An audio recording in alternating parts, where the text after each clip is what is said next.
Por algum motivo, enfim, minha alma se abateu em mim, e ela não quer me dizer, porque eu quero tanto me esconder. São os relacionamentos ou aquela promoção. Passa o dia, passa o tempo, e eu preciso de uma solução. E o certo que eu percebi, por mais que eu não consiga entender, privações eu sei que posso passar e não ter tudo o que eu desejar. Se o Senhor é o meu pastor, não tenho falta de nada. Tempestades com certeza virão pra me aproximar do seu coração. Tudo pra que eu confie só.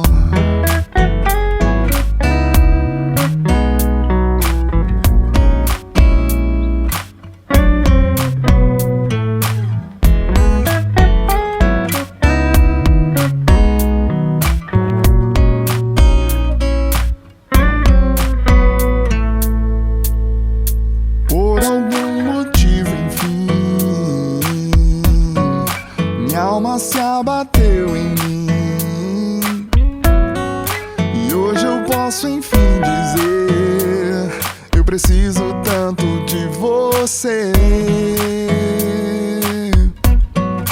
Mas que relacionamentos, mas que aquela promoção.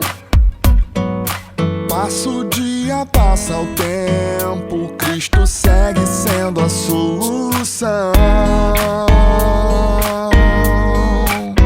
E o certo que eu percebi, por mais que eu não consiga entender, privações eu sei que posso passar e não ter tudo o que eu desejar. Se o Senhor é o meu pastor, não tenho falta de nada. Tempestades com certeza virão pra me aproximar do seu coração. Tudo pra que eu confie só. A quem irei, Senhor? Só tu tens a vida eterna. Só tenho paz, Senhor, se a tua mão me governa. A quem irei, Senhor? Só tu tens a vida eterna. Só tenho paz, Senhor, se a tua mão me governa.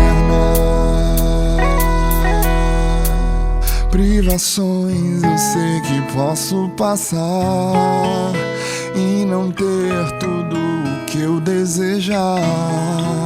Se o Senhor é o meu pastor, não tenho falta de nada. Tempestades com certeza virão pra me aproximar do seu coração. Tudo pra que eu confie só em ti. Tudo é pra que eu confie só em ti. Tudo é pra que eu confie só em ti.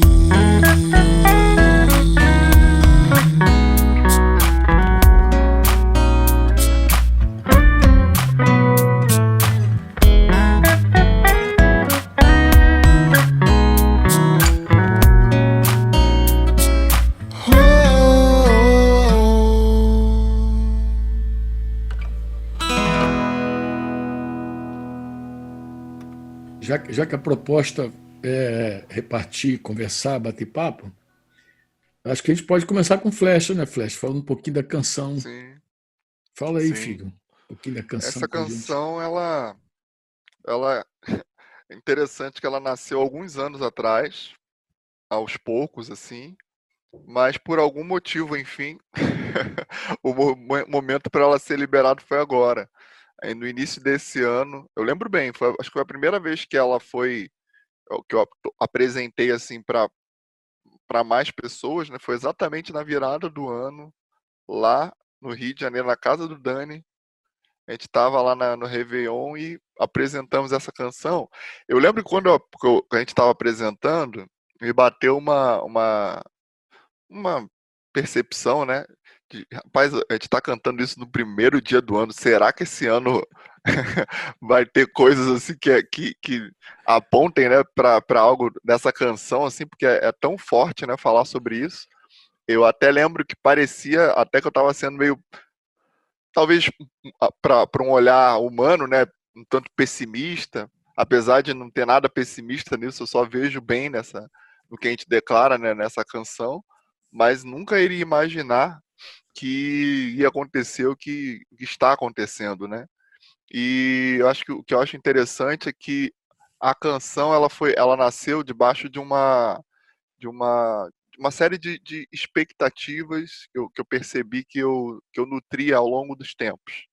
E essas expectativas basicamente são expectativas humanas que a gente tem, né?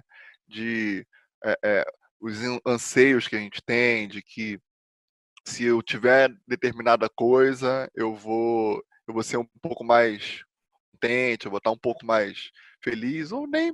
A gente tem o Senhor, eu acredito que depois de um tempo na nossa caminhada com o Senhor, a gente compreende que o Senhor é aquilo que nós precisamos, mas ainda assim a gente passa por algumas necessidades.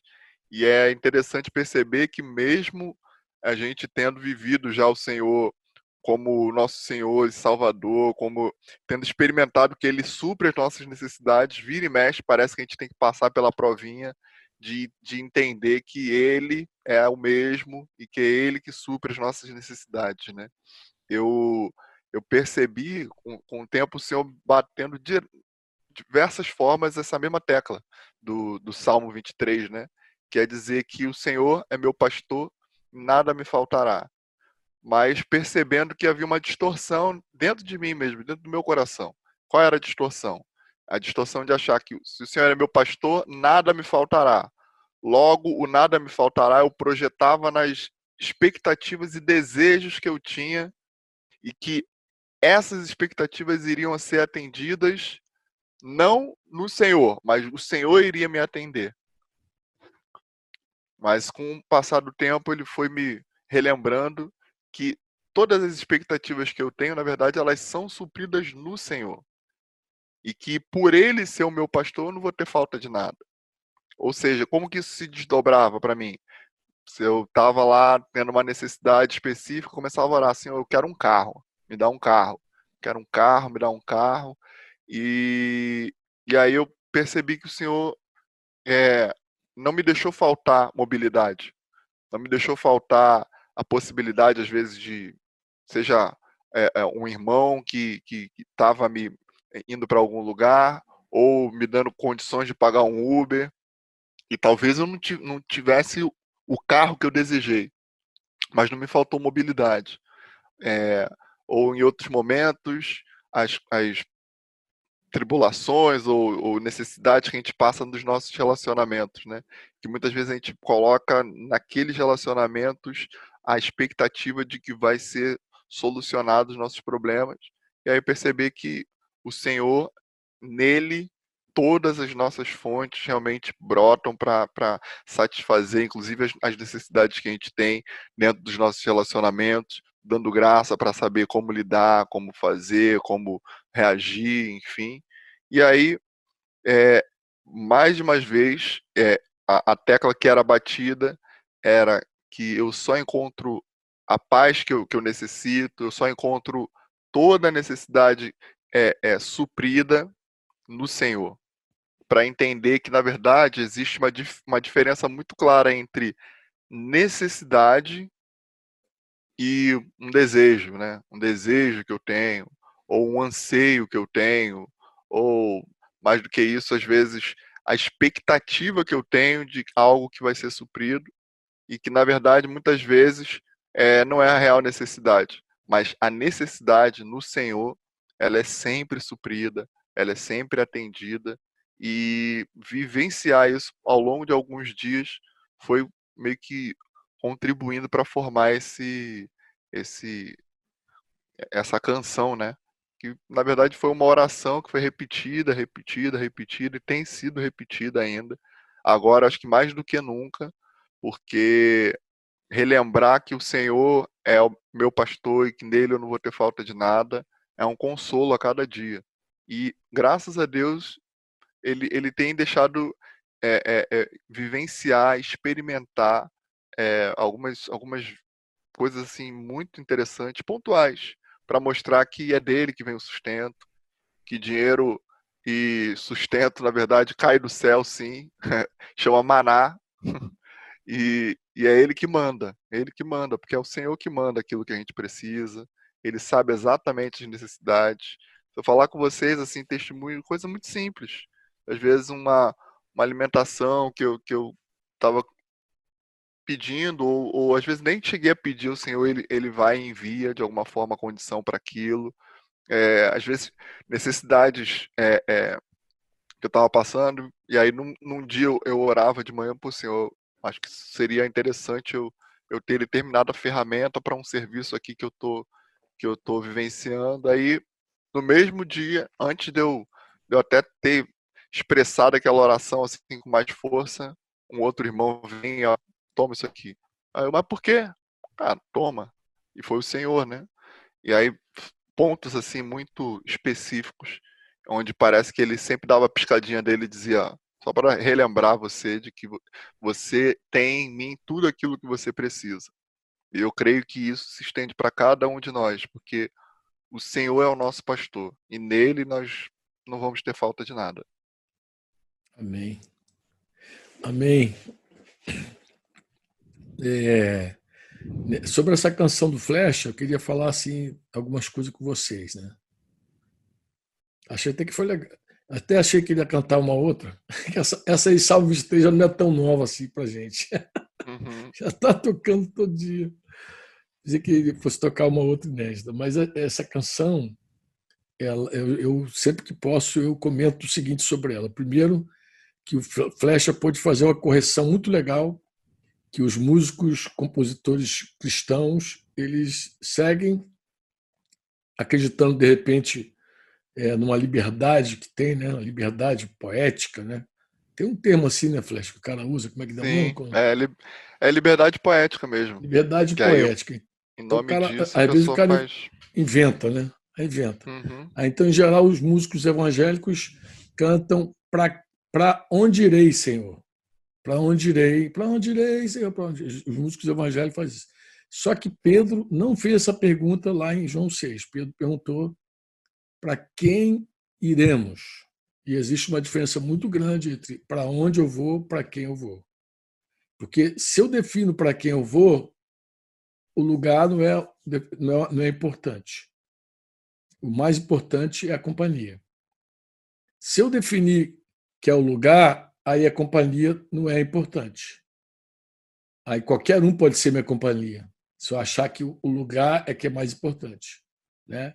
E se tratando da nossa relação com Deus, com o Espírito Santo, a coisa mais importante é a companhia, não é o lugar. Deus chamou Abraão para segui-lo, nem falou para onde iria, vem comigo. Né? E Jesus também nos chama a segui-lo, nos convida a segui-lo. E muitas vezes a gente não tem nem noção exata do que é seguir Jesus.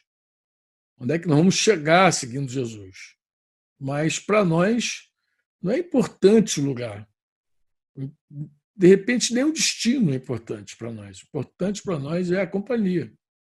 Porque Jesus é a nossa companhia. Ele que é fundamental para nós. Está entrando aqui Elisângela agora no grupo, só para que vocês saibam. Tá? Uma outra coisa que eu comento sobre essa canção do Flecha é uma frase antiga que eu bato também, que me conhece há vários anos, sabe que eu repito isso em algum momento, eu já falei, já enjoei os irmãos. Ele canta que Jesus segue sendo a solução, né? Que Jesus segue sendo a solução. Por que eu acho que isso é importante? Porque, num dado momento, a gente proclama Jesus para o incrédulo e diz que Jesus é a solução para tudo, para todas as nossas dificuldades, para todas as nossas tribulações. Jesus é a resposta de Deus. A gente diz isso assim, de forma direta, e a gente fala assim para todas as pessoas, e até no meio da igreja a gente contempla isso. Mas quando o problema é nosso, quando a gente está no meio do problema, muitas vezes Jesus não é mais a solução. E a gente começa a buscar solução fora de Jesus. Interessante, a gente diz para o incrédulo que a solução é Jesus, mas quando a gente está no meio da tribulação, a gente começa a buscar soluções fora de Jesus. E aí eu também achei muito legal o Flecha agregar, né? O Flecha agregar que Jesus segue sendo a solução.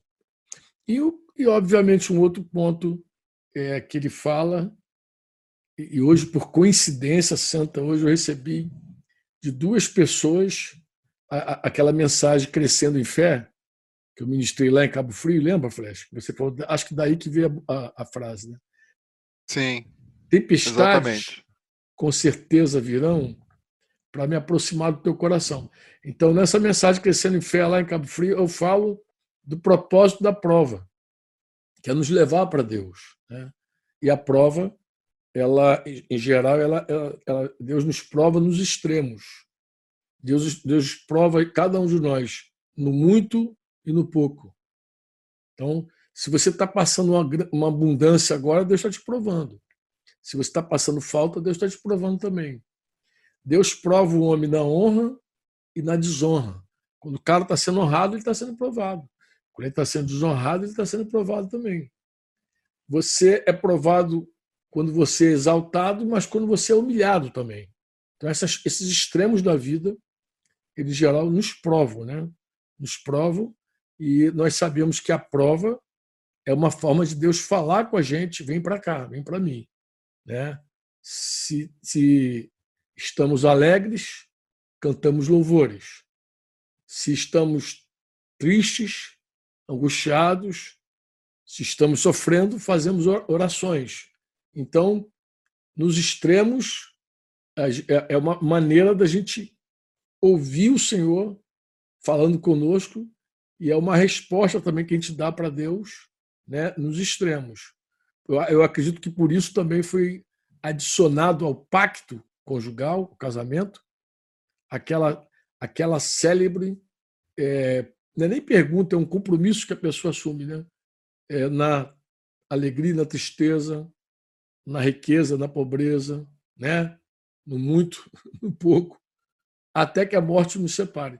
Então, esse pacto conjugal, nupcial, ele tem os extremos. Eu acredito que os extremos estão presentes aí para o casal dizer assim, para ele declarar isso de alguma forma, né? Olha, eu vou estar contigo em todas as provas. Tudo que vier provar a nossa aliança, eu vou estar do teu lado, eu vou estar com você.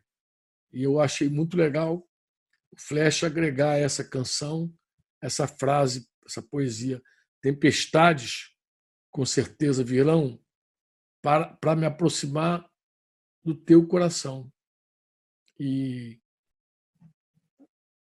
eu acredito que essa frase ela é a resposta, é a revelação que a gente precisa quando a gente passa a tempestade, mas também quando a gente passa outras coisas maravilhosas da vida, porque a vida não é feita só de tempestade, né? A tempestade está no caminho, como agora a gente está vivendo uma grande tempestade. Para muitos tem sido muito difícil essa quarentena, para muitos tem sido muito desafiante não só ficar em casa, isolado das pessoas que você tem carinho e ama, mas tem gente, por exemplo, agora, nesse exato momento que eu estou falando contigo, cujos filhos estão distantes e doentes. Conheço casos assim. Gente que está com filho distante e filho doente, com Covid-19, ou a suspeita do Covid. Às vezes é o contrário, a pessoa está aqui, os pais estão em outro lugar, doentes. Então, a problemática só vai aumentando, né?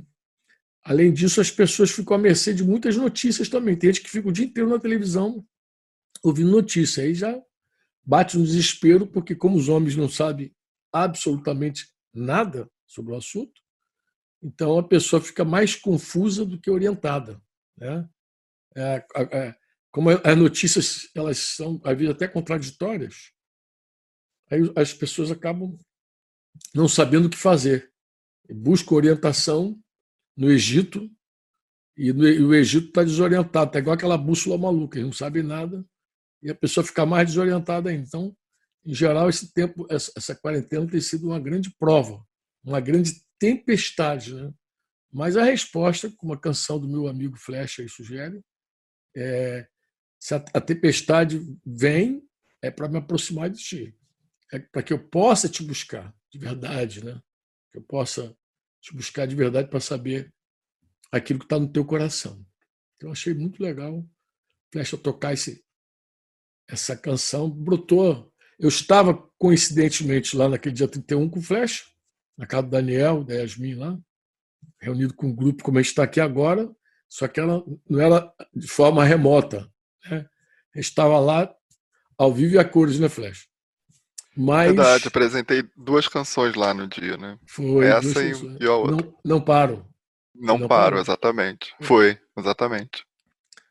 E aí, depois no Pôr da Folha, a Flecha teve conosco o Pôr da Folha, a gente ministrou várias vezes essa canção Pôr da Folha, e logo depois de Pôr da Folha, né, a gente, logo depois já veio Carnaval, depois do Carnaval veio a quarentena. Está entrando também aqui a Bia Almeida, tá? Só para vocês saberem que a Bia está chegando ali. Vocês querem fazer alguma pergunta, alguma colocação, Alex? E fala que a gente abre o microfone aqui e aí a pessoa participa e eu entro e dou alguma contribuição. Se você preferir que não, que eu desenvolva algum tema, fique à vontade. Fala para mim que está no coração de vocês. Franco, fica à vontade. Se você quiser abrir para o pessoal falar, se você quer falar, fica à vontade. Quem quer falar? Tem alguém com algum tema no coração, alguma dúvida, alguma pergunta, alguma inquietação e quer... O Roma. Romagnoli. Fala, Roma. Tem que abrir teu microfone, né? Vamos abrir o microfone do Romagnoli aqui. Eu não sei se eu consigo fazer isso aqui. Já abri, Franco. Então, fala aí, meu lindo. Você lembra quando eu fiz o Pôr da Folha? Quer tomar um café ou quer falar um pouquinho? Você, um pouquinho, café, tanto faz. Não, é que hoje à tarde, o Flecha, né, quando ele estava falando aí agora, hoje à tarde teve uma live aí do Andrews, não sei se alguém do grupo aí viu, do Andrews com Vaguinho, lá de Pôr da Folha. Vaguinho e a esposa Duda. dele. Vaguinho e Duda.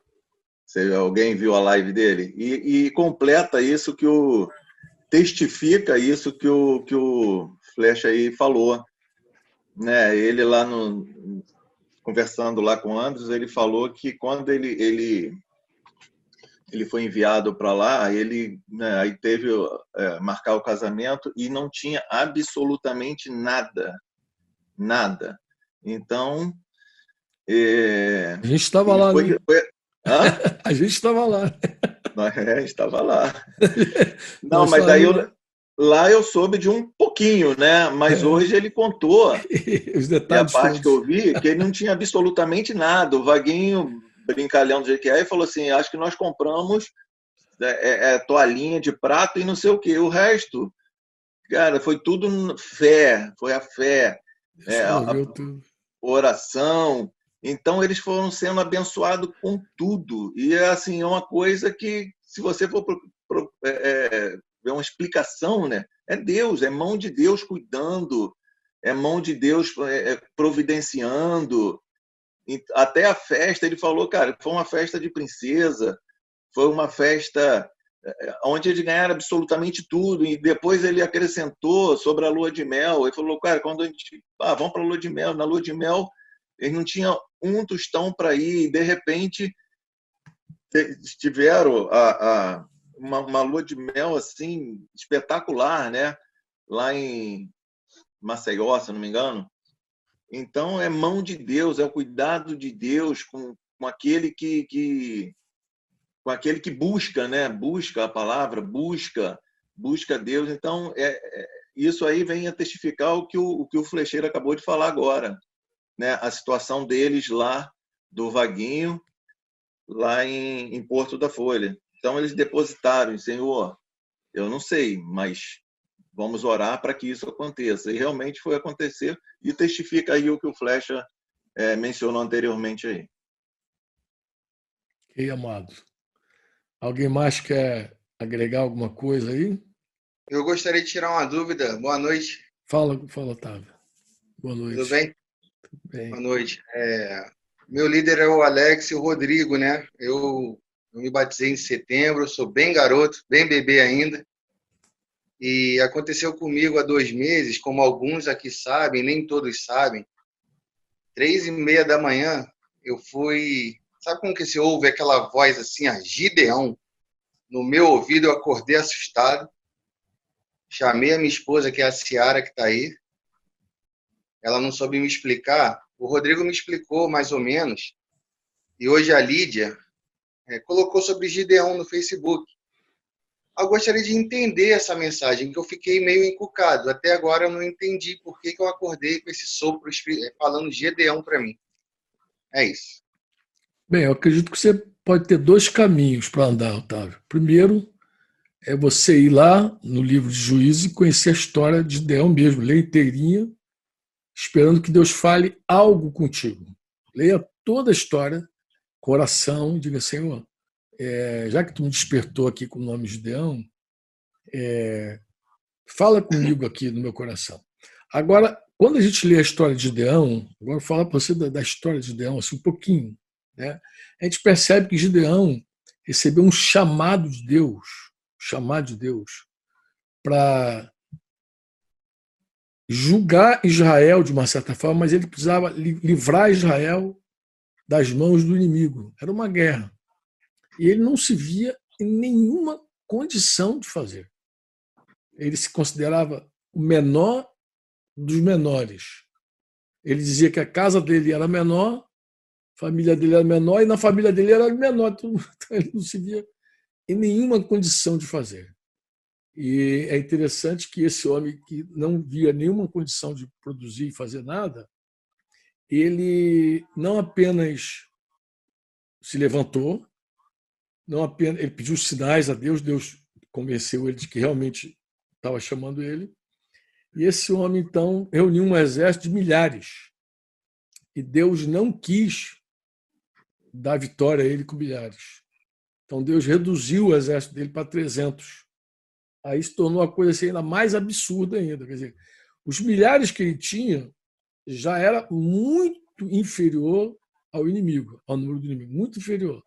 Mas nem os milhares Deus quis. Deus reduziu ainda a tropa e colocou 300 para ele lutar. Deixa eu falar uma coisa contigo assim, que talvez abençoe até alguém que está nos ouvindo aqui. Quando a gente vai lutar uma luta do Senhor, conversava esse dia com minha esposa aqui, tomando café. É exatamente esse o tema que eu conversava com minha esposa. Quando a gente vai lutar uma luta do Senhor, nós temos assim, a gente corre o risco de cair numa armadilha. E eu acredito que a maior armadilha do homem numa guerra, que Deus chama a gente para lutar, é olhar para nós mesmos. Quando eu olho para mim, eu posso ter 2 percepções, Otávio. A primeira é me achar muito forte, capaz, e isso me levar a me precipitar contra o meu inimigo, eu achar que eu sou safo, achar que eu posso, e me levar a me atirar contra o meu inimigo. Em geral, Otávio, quem parte para cima do inimigo considerando sua própria força, arruma mais problema ainda. Em geral, não ganha, não prevalece e ainda arruma mais encrenca. Tem vários exemplos na Bíblia de gente. Um dos maiores guerreiros de Deus na Bíblia é Davi. Davi venceu, tu pode contar assim, todas as batalhas de Davi, que Deus foi com ele, ele venceu e de forma espetacular. Deus sempre dá uma estratégia diferente para Davi. Davi ganhou batalha desde que era garotinho, desde que novinho. Se lembra da história, derrubou um gigante filisteu lá diante da tropa, estava estarrecida, amedrontada, a tropa de Israel com medo. O garoto foi lá, lutou e tal. Mas quando Davi se tornou rei, ele arrumou um problema pessoal muito grave. Ele cobiçou uma mulher casada, atraiu essa mulher casada até ele, deitou com essa mulher casada, a mulher apareceu grávida, e aí ele tentou dar uma solução dele no problema. Né? O que ele fez? Ele mandou chamar o marido da mulher, que era um valente, um soldado, um cara que estava lutando, um oficial chamado Urias, traz o cara para casa, e aí começam os estratagemas humanos. Embriaga o cara para ver se o cara vai deitar com a mulher e pensa que o filho é dele, mas o cara bebeu, não quis deitar com a mulher, ficou no corpo da guarda lá com os outros soldados. Em suma, os planos de Davi foram frustrados, então Davi dá a última solução dele. Pede ao comandante da tropa dele para colocar Urias de frente numa batalha para morrer. E ele, então, se viu livre do problema, entre aspas, mas tu vai ver a história de Davi, tu vai ver que essa foi a maior desgraça na vida dele, que acompanhou ele para o resto da vida. Ele matou um homem e Deus requereu dele 4 filhos. Tudo que ele fez ali naquele momento, ele falou, você não vai morrer, mas a espada não vai sair da tua casa. E aí Deus trouxe uma correção severa sobre o cara. Assim, o homem olhou para o braço dele e quer dar a solução dele, ele, em geral, tem problema. Davi, quando não era rei, ele nunca perdeu uma batalha. No campo, com o inimigo, inclusive, ele sempre dependia de Deus. Mas, no campo dele, ele achou que ele podia ser o cara. Entendeu? Outra coisa, Otávio, que a gente pode, outra armadilha que a gente pode cair, é olhar para o braço e achar que a gente é muito fraco. A gente é muito fraquinho, não vai dar, não, o inimigo é maior do que eu, não vai dar. E aí, quando a gente olha para o braço e acha que é fraco, a gente se acovarda, não luta. Isso é o procedimento do incrédulo. Aí você vai ver também na Bíblia várias histórias, acho que a mais famosa é a história dos 12 espias que foram espiar a Terra Prometida. 2, Josué e Caleb, voltaram dando um relatório positivo, e 10, dando um relatório tão negativo que chegou a desanimar todo o povo de Israel, só para você ter ideia do negócio. Mas os caras, eles foram tão incrédulos, mas tão incrédulos, que eles chegaram a dizer, segundo a ótica deles, como o inimigo via eles. Então eles falavam assim, aos olhos deles, nós somos como... Então eles tinham uma percepção do inimigo a partir deles próprios. O que manteve lá Josué e Caleb dispostos a lutar é que eles falaram assim, não, quem nos chamou foi Deus. Eu acho que Gideão resume isso, sabe? Sabe o que Gideão resume? Gideão resume o seguinte, quem me chamou foi Deus. Se Deus me chamou, ele vai lutar essa batalha, ele vai me dar vitória nessa batalha, eu vou ganhar essa batalha. Porque quem me chamou foi Deus. Isso, para mim, é que expressa Gideão. Porque Gideão se achava fraco, se achava o menor de todos, o mais incapaz de todos, mas ele lutou a luta do Senhor. E prevaleceu. Ganhou, prevaleceu completamente. Entendeu? Ele prevaleceu. Desativei um aqui, tá, amado? Ele prevaleceu. Por que ele prevaleceu? Ele prevaleceu porque ele não confiou nele, entendeu? Não foi na força dele. Então, acredito, amado, que Deus está te chamando para alguma coisa que você não pode olhar para você. Você não pode olhar para você. Você não pode achar que o assunto é você. Deus não chama a gente por isso. Deus chama a gente porque a gente... Às vezes é o contrário. Deus chama a gente porque a gente é fraco. pequeno, novo, entendeu? Deus escolhe as coisas loucas do mundo, diz a Bíblia. Os fracos para confundir os fortes, os tolos para confundir os sábios, os que não são para confundir o que são. Em geral, Deus chama as pessoas que a gente considera assim, as menos prováveis. Como é que Deus conta com essa pessoa? Foi assim que eu entendi o meu chamado a primeira vez. Eu me achava totalmente incapaz de dizer como é que Deus chama um cara igual a mim. Depois eu entendi que Deus chama os loucos mesmo. Deus chama essa gente. Então eu acredito que talvez tenha relação com o Gideão do teu chamado aí, Gideão. Acho que Deus quer falar algo contigo sobre isso. Não olhe para você. Tá? Não olhe para você. Tá bom, Oi. agradeço. Obrigado. Nada, querido. Tamo junto.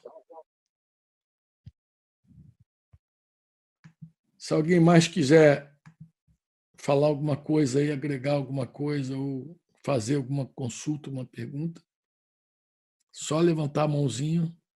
Rodrigo, tu desativa aí, Rodrigo? Teu som? Consegui, Franco. Tá me ouvindo? Estou ouvindo alto e claro. Oh, beleza. Franco, ontem na live lá, se eu não me engano, foi nessa live que falou sobre fé, né? E a fé como um dom. O Joel apresentou a fé e a fé como um dom. Isso. Ele mencionou isso, eu lembro. Eu queria ouvir um pouquinho sobre isso, até porque a gente estava também, há um tempo atrás, o Alex comentou sobre Lucas 15, né? Que falava sobre as parábolas, né, da ovelha perdida, né, da dracma perdida, do filho.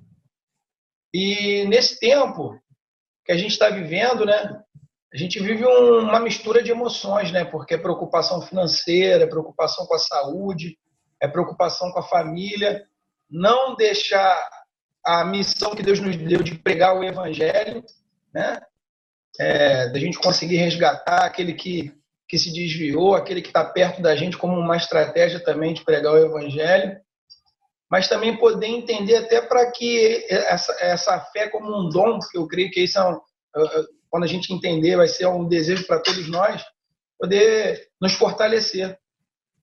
Se eu conseguir te fazer entender a minha pergunta. Não, entendi, sim. Entendi, sim. Eu não entendi. Vou fechar aqui. Tá bom.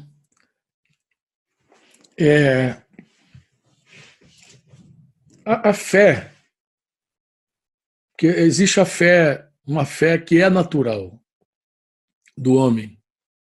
O homem ele coloca a fé dele em árvore, em coisas. Ele coloca a fé e a confiança dele nas pessoas, tal. Mas existe uma fé que é espiritual. Que a fé, inclusive, nem é uma coisa da mente humana. Fé não é do racional. Por isso que a Bíblia diz, Romanos 10, 9, se você crê com o teu coração. Então, você não crê com a cabeça, você crê com o coração.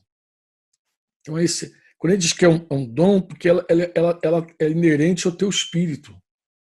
Então, a tua fé, você não tem muito domínio sobre ela, é muito engraçado. Né? É diferente de acreditar. Acreditar está muito ligado à alma humana. O cara conta uma história, você acredita ou não acredita nele. Entendeu? Mas fé é algo do coração, é algo interior do homem. Tá?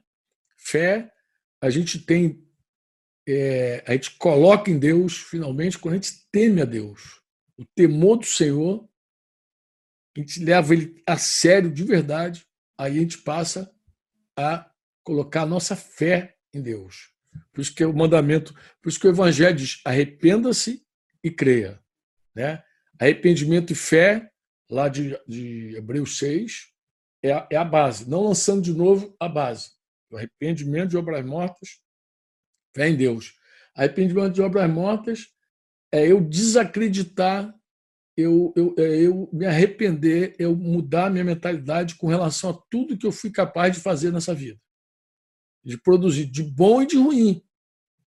Porque eu não posso me fiar em nada bom e colocar minha fé somente em Jesus. Por isso que a Bíblia diz que na carne é impossível agradar a Deus e sem fé é impossível agradar a Deus. Porque a fé é essa certeza, essa convicção interior. Nós estamos num tempo, Rodrigo, ele é muito interessante. Nós enfrentamos uma onda muito gigante que atingiu todo mundo. Então, aqueles irmãos que tinham sonhos assim, que viam uma onda grande no mar, meu Deus, que onda gigantesca, que onda é essa? É um tsunami. Tal. Talvez desse tempo agora tenham se lembrado dos seus sonhos, mas Deus me falou sobre esse período. É um período que o mundo inteiro foi invadido por um vírus, uma pandemia. Aí o homem tenta encontrar um culpado, né? Ele vai lá e diz que a China é guerra biológica. Pode ser. Aí outro diz, não, foi um acidente, alguém estava manipulando um vírus, aí pode ser qualquer coisa. Pode ser o vírus que nos últimos 100 anos mais matou gente na face da Terra é um vírus da gripe espanhola, que fez quase agora 100 anos, 1918, parece. Há quem diga que a gripe espanhola, ela quando explodiu no mundo, e a gripe espanhola, irmão, só para você ter ideia, vocês estão, de repente, tem gente que de repente já pesquisou, tem gente que nunca viu. A gripe espanhola, até hoje, não se sabe quantas pessoas morreram. O mínimo de mortos é 50 milhões. 50 milhões, o mínimo. Mas antes da pandemia, como eu sempre falei da gripe espanhola, nas minhas mensagens, antes dessa pandemia, eu já pesquisei em vários lugares, em vários grupos, o número de mortos. Já vi uma variação de 50 a 100 milhões de mortos. Mas vamos dizer que foram 60 milhões de mortos. 60 milhões de mortos dá 6 Portugal dentro. Dá 3 Chiles inteirinho dentro. Então você imagina o que é 60 milhões de pessoas mortas no mundo. Essa gripe matou num dia só 8.000 pessoas em São Paulo. Essa gripe matou o presidente da República do Brasil, Rodrigues Alves, se não me engano. Matou a Anália Franco, matou umas celebridades também da época. Matou. E matando todo mundo. E essa gripe, esse vírus, que matou esses milhões de pessoas aí no mundo, as pessoas acham que ele veio por conta da Primeira Guerra Mundial, porque a Primeira Guerra Mundial, não sei se você lembra, a Primeira Guerra Mundial teve muito contato com os mortos. Então, se tinha muito contato com os mortos, e na Primeira Guerra Mundial existiam animais também, usavam animais. Então, se lutou na Primeira Guerra Mundial com cavalos. Então, tinha cavalo morto, gente morta. Então, era muito contato com os mortos na Primeira Guerra Mundial. Então, há quem diga, há quem crê, que foi esse contato com os mortos da Primeira Guerra Mundial que explodiu, que deu vazão à gripe, a esse vírus, que até hoje, só para vocês saberem, até hoje esse vírus não foi domado. Ninguém quer nem chegar perto. As pessoas que morreram com a gripe espanhola e que estão em lugares de gelo, na Antártida, tem corpos lá intactos com a gripe espanhola, os cientistas nem chegam perto. Não querem nem ver. Por quê? Porque a ciência multiplicou, evoluiu, mas no campo do vírus, não. Então, se descobrir agora se foi China, se foi Japão, se foi Coreia, se foi a África, o que interessa saber é, de verdade, quem preside sobre tudo. Quem é que manda em tudo? Quem é que governa todas as coisas? Quem é que é o dono da vida e da morte? Quem é que é capaz de dizer assim, tu vai viver? Quem é capaz? Então, assim, quando eu mergulho na Escritura, Rodrigo, a Escritura me gera fé. A fé é uma coisa espiritual que se alimenta da palavra de Deus. A Bíblia diz assim, a fé vem pelo ouvir a pregação, e a pregação vem pela palavra de Deus. Então, nem tudo me dá fé. Nem tudo me gera fé. Se eu sentar aqui agora e ouvir um jornal nacional, ninguém vai falar nada lá para me gerar fé. Não tem nada para me gerar fé ali. Não tem nada, porque não tem nada espiritual sendo dito. Nunca, a não ser que alguém interrompa o locutor e diga assim, diz o senhor, peraí. Aí começa a citar para mim o que Deus falou. Então, toda essa busca de informação, na verdade, não produz nada na gente, não produz nada. Ó, nem uma boa aula de geografia te dá fé. Nem aula de matemática. Teu irmão está estudando inglês. Nem aprender inglês te gera fé. A tua fé se alimenta da palavra de Deus. Não tem outra coisa. É a palavra de Deus. Quando você mergulha na palavra, aí tu fica encantado com a palavra. Tu vê que Deus controla tudo. Deus controla todas as coisas. Deus mandou 10 pragas sobre o Egito. E quando você lê sobre a praga, teu cabelo arrepia, porque o cristão crê. Então, quando Deus ordenou para os gafanhotos saiam, não ficou um. Um gafanhoto na terra do Egito. Quando Deus falou para Moisés, Moisés, joga aí o pozinho pro alto que eu vou soltar piolho nessa galera toda. Eu tô piolhado em todo mundo. Pô. E as trevas estavam no Egito, mas não estavam em Gósen, na terra de Gósen, onde estava o povo de Israel. Pô. Então você vê um domínio, uma soberania. Isso vai te enchendo de fé. Aí tu vai passeando nas escrituras, desde Gênesis, Apocalipse, cada vez que tu vai lendo, tu vai se enchendo de fé. Se enchendo de fé. Se uma pessoa se alimenta da palavra de Deus, a fé cresce. Se a pessoa se alimenta de qualquer outra coisa, mesmo que seja boa, não gera fé. Não produz fé. A tua fé, ela necessita crescer com a palavra de Deus, Deus falando. O tempo inteiro Deus falando. Os caras às vezes acham que eu sou pirado, que eu sou radical. Eu tenho uma reunião dos pastores, os pastores são jovens comigo aqui. E aí, ouviu isso aí? Não. Você viu isso aí? Não.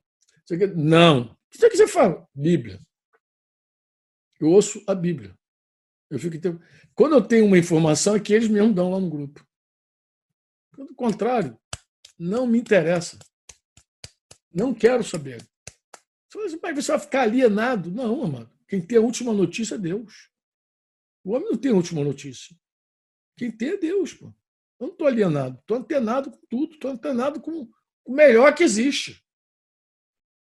E quando eu percebo que eu mergulho cada vez mais na palavra, mais firme eu fico, mais em paz eu fico, mais tranquilo eu fico. Amado, é impossível o cara ler as escrituras e ter contato com as escrituras e temer alguém além de Deus. Temer um vírus. Jesus falou assim, não, Lucas 12, não temas o homem que pode matar teu corpo, depois não sabe o que vai fazer com teu corpo. Vou dizer quem você tem que temer. Tema Deus, que além de matar teu corpo, tem poder de lançar tua alma no inferno. A Bíblia sempre vai dizer que quem manda em tudo, que é o mais poderoso, o maior é Deus. Então, a ele eu temo. Então, eu digo para minha mulher assim, filha, eu tenho que só temer a Deus e mais ninguém. Agora, tem coisas que não dá para você. Não dá para temer a Deus e o homem. Não dá para temer a Deus e o vírus.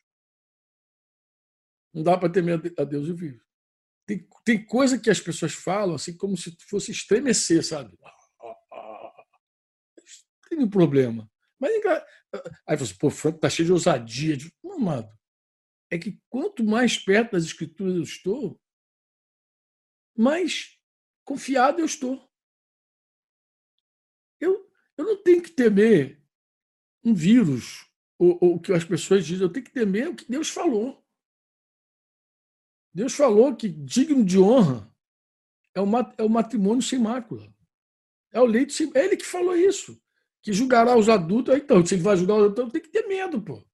Ele que falou que vai julgar, pô. Não falou. Não é o Dias Toffoli que vai julgar, não é o outro lá, o figurão lá, o Gilmar Mendes que vai julgar. É Deus que vai julgar, pô.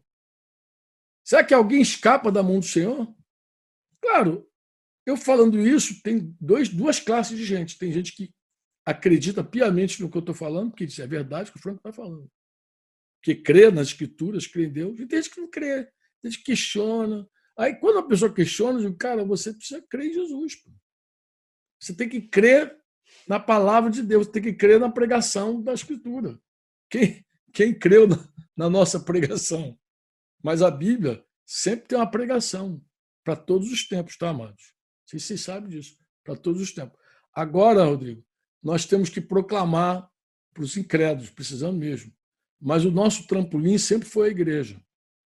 Então, mais do que nunca, nós precisamos de uma igreja amorosa, a gente precisa de uma igreja. Se você ouvir minhas últimas lives, sábado eu falei lá com os irmãos de Salvador, que queriam que eu compartilhasse coisas. Domingo eu falei com o pessoal de Brasília. Então, assim, se você colocar atenção ali no que eu falei, no que eu disse com o pessoal de sábado, se você colocar atenção no que eu falei com o pessoal de sábado, você vai ver que eu falei. O tema que os irmãos sugeriram era uma igreja viva e ativa no meio da crise. Então, eu procurei falar sobre a vida em comunidade. Eu já tinha tocado esse assunto um pouquinho mais cedo com o pessoal que está na Espanha. Então, o pessoal lá na Espanha reuniu também, assim como a gente está aqui agora, e eu já tinha tocado esse tema. Mas à noite, quando o irmão falou uma igreja ativa e viva, eu falei, vou falar da vida em comunidade. Porque a vida da igreja é a primeira expressão de Deus na igreja. Então, aí, por coincidência santa, no domingo, o irmão que me convidou para eu fazer, era até um grupo fechado, depois virou live também, o Gleison, ele queria falar sobre o Espírito Santo e a igreja. Aí lá vou eu de novo, Rodrigo. Peguei aí eu abordei um pouquinho mais, falei da vida em comunidade e agreguei mais a dependência que a igreja tem do Espírito Santo. Aí, se tu ouvir sábado e ouvir domingo, tu vai ver que os assuntos se completam, né? Se completam. Se eu fosse falar hoje esse assunto, talvez não fale hoje, mas no sábado agora o presbitério do Rio pediu para eu compartilhar com os líderes. Acho que vai ter uma reunião 5 horas da tarde com os líderes e domingo com a igreja. Então, os líderes que estiverem no sábado lá conectados, eu vou compartilhar um pouquinho com essa liderança quero compartilhar, em nome de Jesus, se Deus quiser, com a bênção do Papai do Céu, eu quero compartilhar com esses líderes sobre a vida da igreja e a proclamação da igreja, porque as coisas estão ligadas. Nós precisamos proclamar, mas a gente vai sair da quarentena para viver. E onde é que eu quero chegar, Rodrigo? Eu quero chegar no seguinte: a nossa fé ainda não foi provada grandemente, ela vai ser. Eu vou dizer quando que ela vai ser provada. Deus agora está nos provando no aspecto pessoal, no que diz respeito à vida, no sentido de medo, de se essa doença me pegar, se essa doença pegar alguém que eu amo, se essa doença... Aí começa toda aquela luta com uma doença.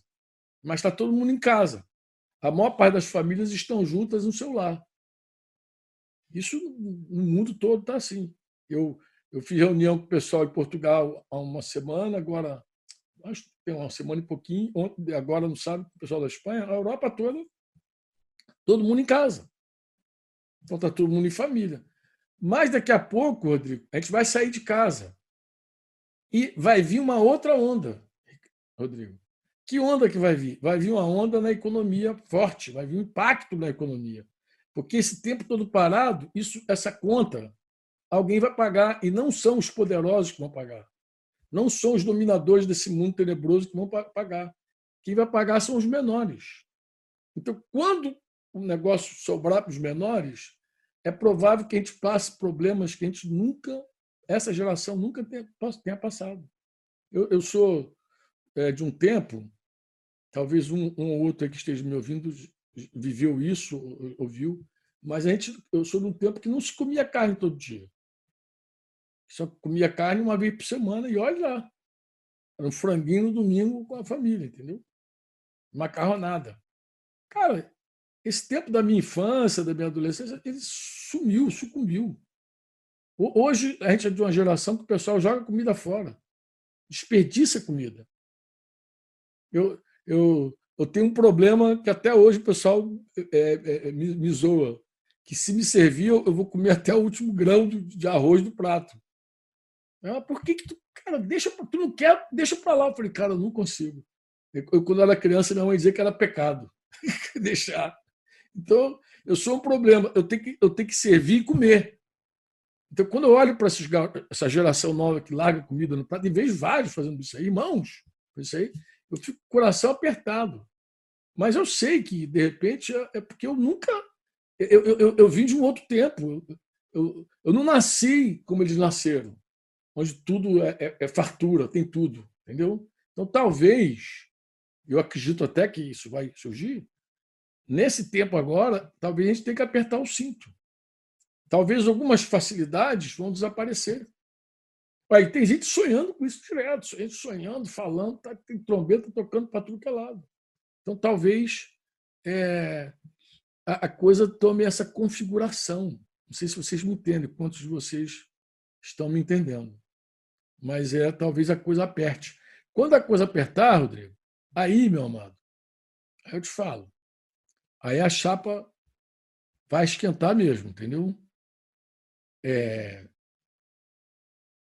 Aí a chapa ela vai esquentar porque a igreja vai ser provada numa outra dimensão de fé. Agora, não mais no que diz respeito a uma doença, mas como eu vou comer, como eu vou suprir minha casa, meus filhos, coisa e tal. Aí talvez a gente tenha que aprender. Isso eu já estou falando para vários irmãos de pastor, estou dizendo, irmão, segura a onda, corta um monte de coisa, economiza o máximo que tu puder, porque vem dias difíceis por aí. Mas talvez a gente vai ter que aprender também a comer. Comer. Como assim comer? A gente, de repente, come demais. Come muito. Tem que comer pouco. Por que eu estou falando isso? Porque quando a Bíblia fala de fome, a Bíblia fala de porção. O profeta Ezequiel, quando anunciou fome em Israel, Deus ensinou ele a comer. Come pouco. Agora tu vai ter que comer pouco. E deu a ele umas gramas para ele comer por dia. Racionava a comida, racionava a água, racionava tudo. Não sei quantos de vocês estão me ouvindo bem aí a parada, mas eu estou aí falando. Tem que, de repente, jejuar mais. A pessoa, às vezes, jejua uma vez na vida, outra na vida. Talvez tenha que fazer como os judeus faziam. Jejuava uma vez por semana, 2 vezes que jejuava. A igreja jejuava terça e quinta. 2 vezes. O judeu jejuava na sexta para o sábado, por causa do sabá. Porque eles iam de 6 da tarde de sexta-feira até 6 da tarde do sábado. Isso é toda a vida. Entendeu? Tem gente que não consegue fazer um jejum de 3 horas. Já fica passando mal. Então, talvez tenha que entrar num ritmo melhor da vida, de aprender a jejuar, aprender a comer, cortar os custos reais, ver tudo que é desnecessário, esvaziar, de repente, a casa. Naquele dia que eu convidei Jorge Michan aqui para falar, Rodrigo está ainda aí me aguentando, né, Rodrigo? Quando eu convidei o Jorge Michan, eu fiz questão de perguntar a ele sobre o Corralito. O Corralito foi em 2001. Nós, na ocasião, nós juntamos recursos para ajudar a Argentina. Mas os irmãos ficaram lá sem dinheiro. Quando travou o dinheiro, todo mundo travou até o salário da galera. Então, os prédios grandes, até os prédios das igrejas, viraram um lugar de comércio. Então, eu lembro de Michan contando como era triste, de repente o cara chega lá e querer trocar um objeto por comida. Um sapato por comida. Uma roupa por comida. E as pessoas assim... E o Corralito foi tão impactante porque assim, pegou todo mundo, do rico ao pobre, ninguém tinha. O banco travou tudo. E como não tinha moeda, não tinha dinheiro, eles fizeram escambo, que chamam de comércio por escambo. Então eles iam para lá e... Então eu sempre falei com os irmãos, falei, irmãos, a Argentina é vizinha nossa, aqui do lado. O que aconteceu, não aconteceu há 50 anos, aconteceu em 2001.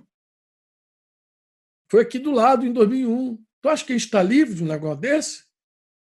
Eu sempre perguntei para os irmãos, por que a gente acha que o negócio sempre cai no quintal do vizinho e nunca no nosso?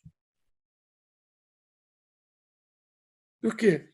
O interessante do coronavírus é que é um problema pandêmico, ou seja, foi o mundo todo. Não era uma epidemia na China. Epidemia na China, a gente não está nem aí. Ó. O problema é da China. Mas o negócio se tornou uma pandemia. Então entrou no Brasil. E agora todo mundo sofre. É uma coisa mundial. Não é uma coisa dos argentinos, dos chilenos. Não é problema da Venezuela. Outro caso interessante. Venezuela, outro dia, não tinha dinheiro para comer. As mulheres não tinham absorvente na Venezuela. Quase que ninguém se importa com isso. Quase que ninguém se importa. Um pouquinho antes das eleições aqui no Brasil, a Venezuela estava passando terror. Nem sei como é que está agora. Por que tu acha que está cheio de venezuelano no Brasil? Por que os caras meteram o pé, invadiram o Chile, foram para a Argentina, foram para a Colômbia, encheram o Brasil? Tem venezuelano tudo que é canto, meu amigo. Por que tu acha que está tudo aí? Porque eles saíram da Venezuela para não morrer de fome. Para não morrer de fome. Não tinha comida. Lá no Chile, lá a gente tem um irmão vinculado, lá até o cara se converteu. O cara era policial, ele é mulher. Estou vendo o Roma aí. Os caras, 2 policiais lá da Venezuela, meteram o pé. Meteram o pé porque não queriam seguir matando gente lá, a mando do Maduro. Não queriam seguir matando gente. Os caras com peso na consciência fugiram para o Chile. Chegou lá, se converteu. Está lá os 2 vinculadinhos lá em Santiago do Chile. Mas eram gente lá que metia o dedo lá a mando do governo. Entendeu? Tem um nome para isso aí. Corsário, alguma coisa assim. E eles estão lá. Mas saíram também porque se não jogar o jogo, fica com fome. E a população toda desesperada. Então, aqui do lado, vizinho. Mas como a gente está aqui no Brasil, a gente acha que nunca nada nos afeta. Eu acho que o interessante do coronavírus é que afetou o Brasil em cheio, afetou todo mundo. Não tem nenhuma cidade fora, todo mundo está no mesmo panelão.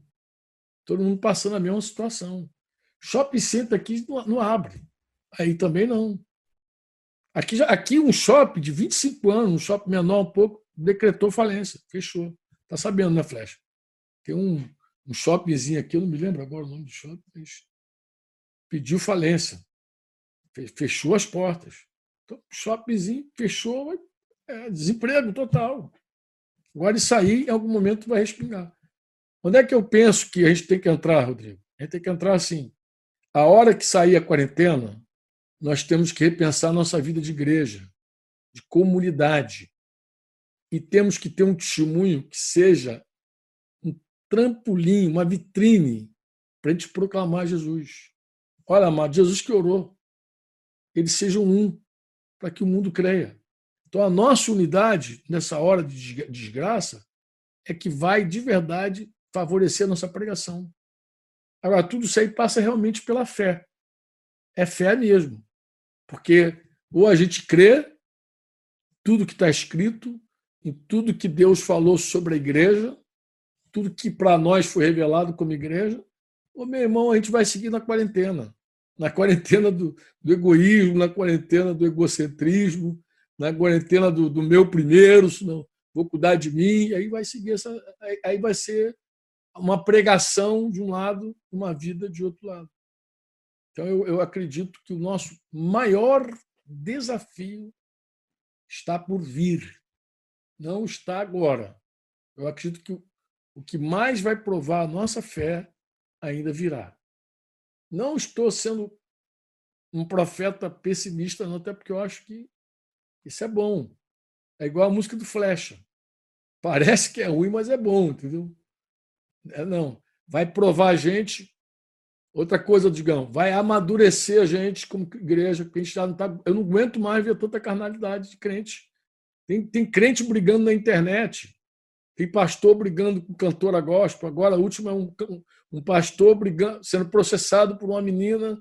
E aí, tudo na internet, cara. Tudo sai na internet.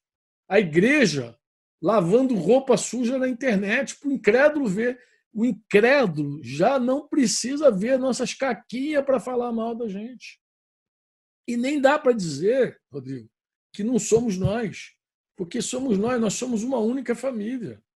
Não dá para dizer, são eles lá, nós somos outra igreja. Não existe outra igreja, só existe uma igreja.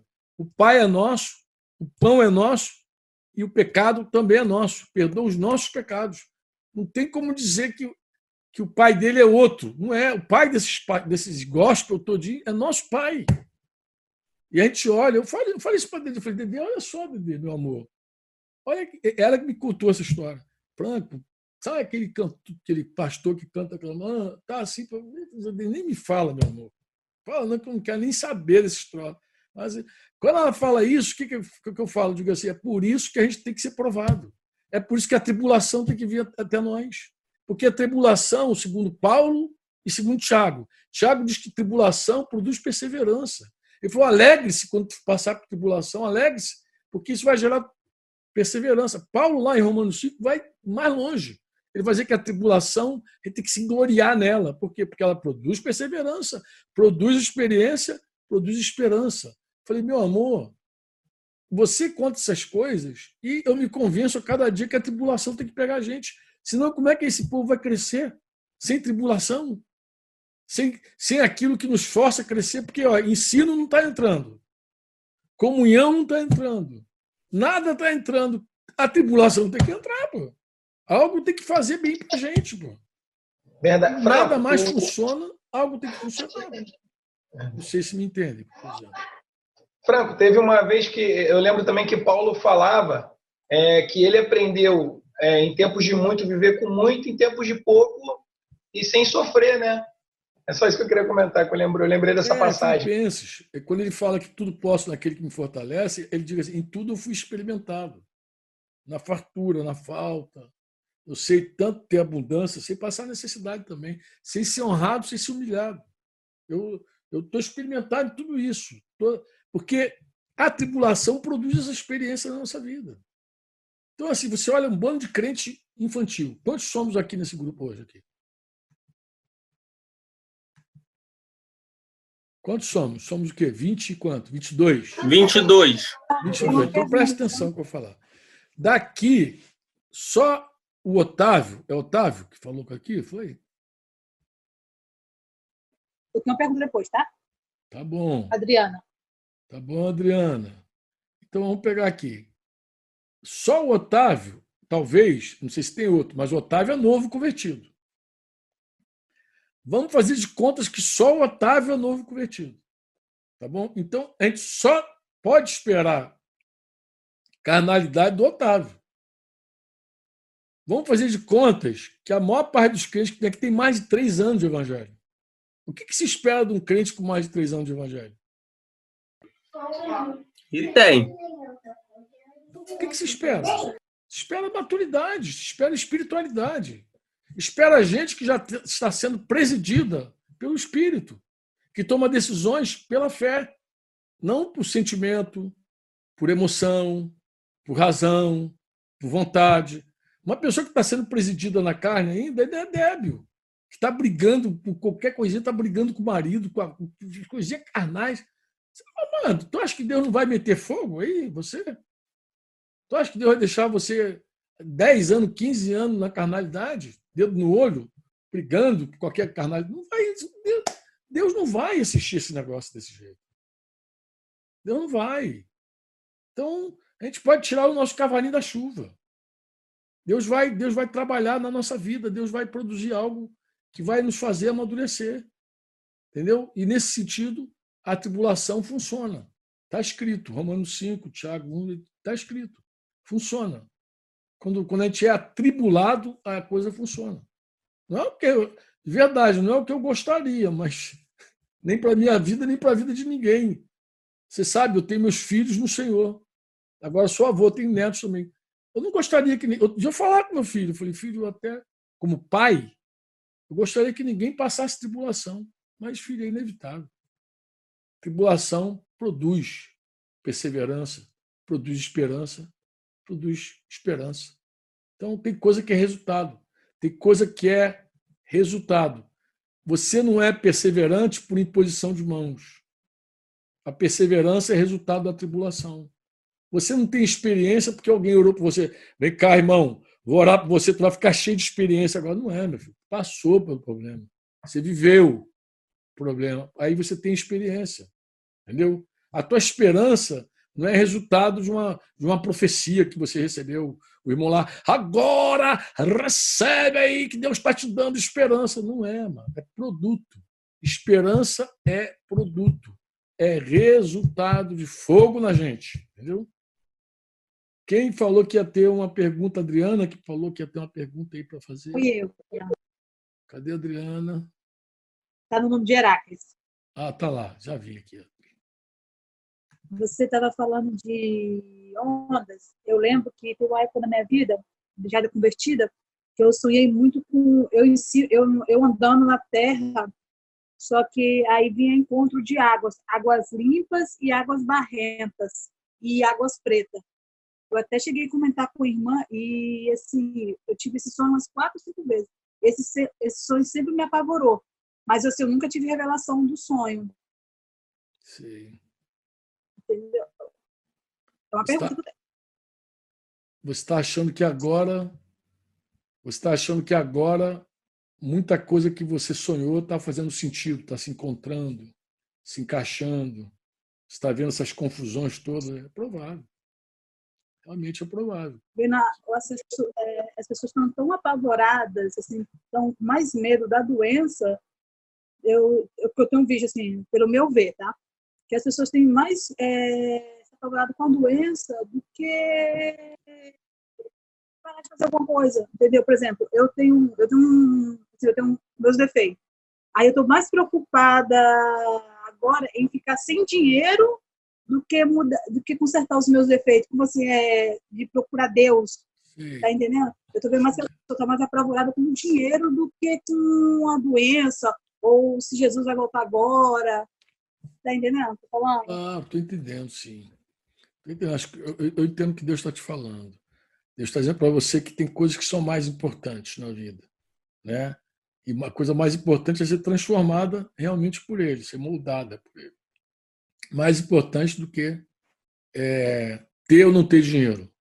Mais importante de ter saúde ou não ter saúde. Coisa mais importante é ser transformado com um caráter de Jesus. Você está corretíssimo. É isso. Mas no dia a dia, Adri, desculpa te chamar de Adri, é a Adriana que eu conheço, eu chamo de Adri. Assim, no dia a dia, Adriana, nós somos provados. Porque todo dia mesmo, a gente é provado. Eu tenho pedido a Deus a graça de viver um dia de cada vez. Jesus falou exatamente isso para mim, para você, para todos nós. Basta para cada dia seu próprio mal. Não se inquiete com o dia de amanhã. Hoje eu vou falar com os pastores mais cedo. Falei, queridos, nós temos que viver um dia de cada vez. Não resolve tentar viver, pensar o que vai ser daqui a um ano, no final do ano. Nada, a gente vive hoje. O que tiver à nossa mão para fazer hoje, a gente faz. Se Deus deu alguma reserva para alguém, algum fôlego, não confia na tua reserva, não. Ainda assim, confia em Deus. Confia em Deus e eu dizia para os irmãos, a gente tem que estar pronto. Tanto para nadar um pouco mais, como também se pegar alguém afogado no caminho e arrastar. Mas a gente só sabe vivendo, dia a dia. Adriana, o segredo de uma vida com Deus sem ansiedade, sem estar desesperado, é aprender a viver um dia de cada vez. Se você deixar as tempestades de amanhã, o que vai ser daqui a te sufocar, já era. Já era. Eu estou falando com vocês sobre esse assunto das próximas ondas, mas eu não gostaria que vocês ficassem ansiosos. Eu gostaria que vocês vivessem hoje, como a gente está aqui agora. Amanhã. Mas o Mitian falou uma coisa que eu queria voltar a falar com vocês, que foi uma coisa que eu julguei de muita importância. Ele falou assim, nós temos que crer que Deus proverá. Deus é o provedor da nossa vida. É verdade. Mas ele falou, nós também precisamos ser prudentes. É outra verdade. Então, assim, o fato de Deus prover na minha vida não significa que hoje eu jogo desperdício. Não. Pô. Se eu estou vendo que o negócio está afinando lá na frente, o que eu tenho que fazer hoje? Hoje eu já tenho que pegar. O meu hoje já vai me ensinar a dizer isso. Ó. Hoje eu preciso guardar. Porque tá sinalizando que lá na frente vai faltar. Então, hoje eu guardo. Então, isso eu acho que é o meu papel. E contar com milagres de Deus lá na frente. Quando chegar lá no dia, Deus vai me prover de sabedoria, graça. Deus vai fazer o milagre dele. Vai fazer que nem o Roma falou. Trazer lá para a vida do Vaguinho, da Duda. Deus vai prover de tudo que é jeito. Mas nada, absolutamente nada, isso não significa que a gente não tem que tomar decisões. Vou terminar contando essa história do Vaguinho de um outro ângulo. Roma estava lá e testemunha do que eu vou falar. Vocês sabem que o sertão quase não chove. E na semana que nós chegamos lá para o casamento do Vaguinho e da Duda, o tempo estava fechado. E chuva quase todo dia, chovendo. E o casamento da menina lá ia ser lá na base, no quintal. E aí, na segunda-feira, quando eu cheguei, perguntei para a Aline, que é a cobertura da Duda, para Fabiano, lá, falei, queridos, qual é o plano B? E eles falaram assim, não tem plano B. Eu falei, como não tem plano B? A gente não está vendo que há um perigo de chuva? Eu acho que tem que ter um plano B, sim. A prudência manda a gente ter um plano B. Nessa hora aí, a gente sai para ver a possibilidade de encontrar um lugar. E quando a gente está indo ver o lugar, a gente passa e vê um clube, um lugar parecido com um clube, um lugar grande, bom, acho que talvez o prédio mais bonito novo lá de Pôr da Folha. E nós passamos pela cidade, eu perguntei, o que é isso, Fabiano? Ah, isso aí é do dono do mercado lá e tal, ele fez isso aqui. Que lugar bom. Ele aluga, mas já estava na semana do casamento. Qual é a chance do cara alugar no sábado? Porque esse negócio de casa de aluguel é igual no mundo todo, inclusive no sertão. Entendeu? Não é coisa fácil de você encontrar aberto, não. E aí, eu pedi o Fabiano ligar para o cara. Quando o Fabiano ligou para o cara, e o cara disse que tinha o local, ele falou, eu tenho o local. Nesse dia, eu tenho o local. Na verdade, tinha sexta e sábado, porque a gente já chegou lá na sexta, encostamos o nosso caminhãozinho lá, como diz o outro, já tinha gente preparando o casamento dela de sexta para sábado. Estava ali comigo, Roma, Marquinhos. Esses irmãos imediatamente se comprometeram em arcar o aluguel do salão, ofertaram o aluguel do salão. Depois a gente foi arcando comida, outras coisas mais, cada um foi se comprometendo com o que dava. E o que a gente não sabia? O que a gente não sabia é que aquele local era o sonho da noiva. A noiva sempre sonhou casar ali. A mãe da noiva sempre sonhou em casar a filha ali, mas estava tão acima da realidade deles que quando a gente propôs lá fazer o casamento da base, eles aceitaram. Até porque o mais importante para eles era casar. E aí, eles... as meninas, quando a gente contou para eles nosso plano, que a gente teria um lugar para fazer já, não vamos correr o risco de cair uma chuva aqui e estragar tudo, tal. A menina ficou muito maravilhada, ela e a mãe. Elas choravam com Deus, impactadas com Deus, de ver o cuidado e o zelo de Deus. Não foi assim, não foi algo que nós planejamos, foi algo que Deus planejou. Aquele casamento foi um dos casamentos mais cheios da presença de Deus que eu já provei na minha vida. De graça. Roma estava lá, em que lugar? Que casamento maravilhoso. Fluiu assim de um jeito. E é assim, irmãos, se eu contar, veio irmão de Aracaju, vieram irmãos de Aracaju, vieram irmãos de Itapetim, mais irmãos de Pôr da Folha. Cada um trouxe um arranjo, um enfeite. Foi um casamento feito assim como uma coxa de retalho, mas quando chegou lá, tudo se encaixava. Sabe que é tudo se encaixar? Tu consegue pensar em algo que tudo se encaixa? Então, o enfeite que a irmã trouxe de Aracaju encaixava com o enfeite que a irmã trouxe lá de Itapetim, mais de 700 quilômetros de distância, que se encaixava com o enfeite que tinha em Pôr da Folha. E tinha os caras que tinham feito uma festa lá, não sei se o Roma vai lembrar, e deixaram umas coisas lá da festa, os portais, não sei o que, os caras deixaram. E o dono falou assim, pode usar aí à vontade. Aí também se encaixa. Em suma, quando os convidados chegaram para a cerimônia de Vaguinho e Duda, acharam que era um negócio assim, planejado há anos, um negócio feito. Mas quem estava ali sabia que foi tudo uma providência divina.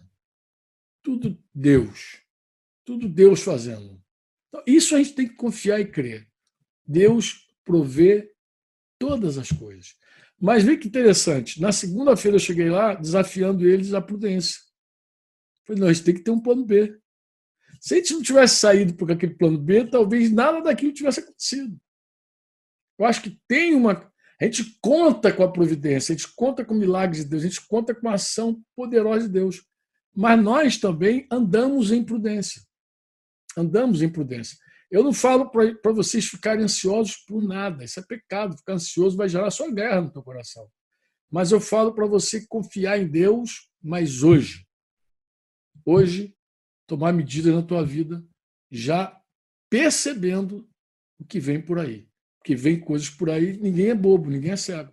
Todo mundo está vendo. E o povo de Deus tem que ter luz. O negócio está estranho lá na frente. Está esquisito.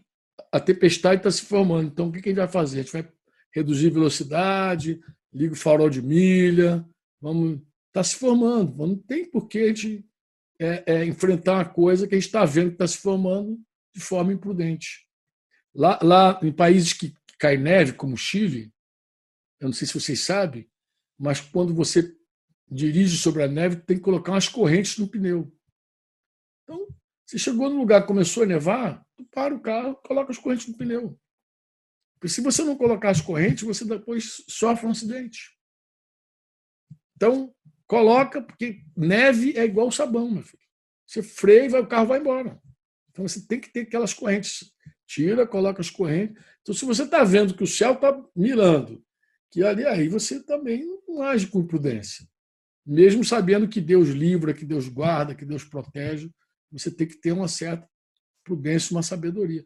Como vários irmãos estão tendo nessa quarentena. Tem gente que está obedecendo a quarentena. Mesmo de vez em quando encontrando um irmão aqui, outro ali, sabe que existe um risco real de contaminação. Existe um risco real. Então, anda com prudência. Não é medo, prudência. E deixa que Deus vai te dando todo dia um alimento novo. Amém? Eu acho que eu já falei muito, Alex. Já deu na conta e na cota. Acho que seria bom terminar orando. Ora então, Flecha. Oro. Ora por esses amigos, em nome de Jesus. Oro para... Acho que uma das coisas que ficou muito forte agora foi essa noção da dependência de Deus, né? Isso, acho que o Senhor está querendo realmente ensinar, e não só ensinar, mas mostrar que é uma grande bênção, né, para nós. Então, minha oração é para a gente realmente abraçar isso como uma bênção. Eu lembrei de Andrew Murray, um dos capítulos daquele livro Humildade, ele fala muito sobre isso. Ele fala que quando o Senhor ele quer nos ensinar a dependência, ele está, na verdade, querendo cultivar em nós a humildade, né? Compreender a realidade que nós realmente precisamos do Senhor, dependemos do Senhor o tempo todo. Então, que o Senhor nos dê essa alegria de vivenciar isso consciente, né? Em nome de Jesus. Pai, em nome de Jesus, nós nos colocamos aqui. Eu estou aqui com meus irmãos, vivendo esse momento, Senhor, onde você segue sendo a solução, onde você segue sendo o nosso amado pastor, que cuida, que fala e que vê tudo o que acontece conosco. Senhor, eu quero pedir a tua graça sobre cada um de nós, Senhor. A graça, Senhor, de aprender a submissão, de aprender, Senhor, a dependência.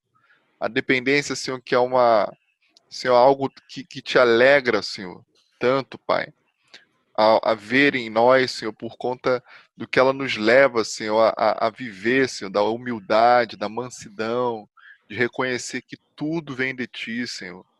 E, Deus, eu creio que o Senhor tem nos dado Pai, uma oportunidade, Senhor, na verdade, de nos tornarmos mansos e humildes, Deus. Mas se a gente não conseguir enxergar isso, Senhor, pode ser até danoso, Senhor. Nosso coração, Senhor, que é carnal muitas vezes, que é incrédulo muitas vezes, não consegue enxergar a tua intenção, o teu propósito. E, Deus, eu quero, junto com meus irmãos, pedir, Senhor, nos dá graça para enxergar a tua mão nisso, Senhor. Enxergar que é uma bênção, Senhor, depender do Senhor. Que é uma bênção, Senhor, quando nós estamos num momento onde tudo que nós temos é o Senhor. Porque, na verdade, tudo que nós temos é o Senhor, Pai. E, Deus, quero que cada coração aqui, Pai, sem perder nenhum, Pai, cada coração aqui compreenda isso, seja cheio dessa noção, cheio dessa graça e se alegra, Pai. Se alegre no fato de que nós dependemos do Senhor. Porque depender de Ti, Senhor, é depender de alguém que não falha, depender de alguém que não dorme, depender de alguém que não erra. Isso, Senhor, não são só palavras bonitas. A gente quer viver isso na prática. Nos ajuda. Em nome de Jesus. Para a glória do Teu nome, Espírito Santo. Amém.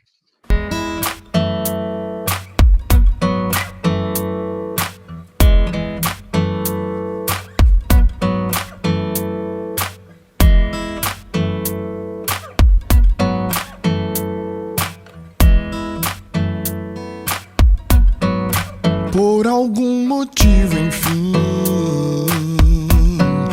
minha alma se abateu em mim e ela não quer me dizer porque eu quero tanto me esconder. São os relacionamentos ou aquela promoção. Passa o dia, passa o tempo e eu preciso de uma solução. E o certo que eu percebi, por mais que eu não consiga entender, privações eu sei que posso passar e não ter tudo o que eu desejar. Se o Senhor é o meu pastor, não tenho falta de nada. Tempestades com certeza virão pra me aproximar do seu coração. Tudo pra que eu confie só.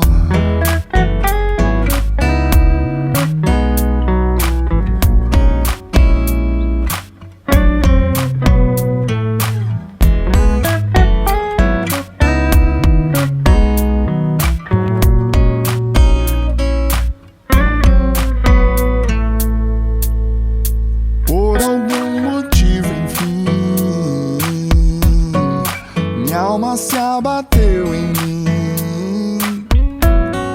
e hoje eu posso enfim dizer: eu preciso tanto de você. Mas que relacionamentos, mas que aquela promoção. Passa o dia, passa o tempo, Cristo segue sendo a solução. E o certo que eu percebi, por mais que eu não consiga entender, privações eu sei que posso passar e não ter tudo o que eu desejar. Se o Senhor é o meu pastor, não tenho falta de nada. Tempestades com certeza virão pra me aproximar do seu coração. Tudo pra que eu confie só. A quem irei, Senhor? Só Tu tens a vida eterna. Só tenho paz, Senhor, se a tua mão me governa. A quem irei, Senhor? Só tu tens a vida eterna. Só tenho paz, Senhor, se a tua mão me governa. Privações eu sei que posso passar e não ter tudo o que eu desejar.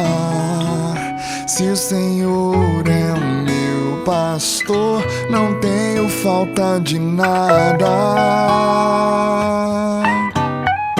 Tempestades com certeza virão pra me aproximar do seu coração.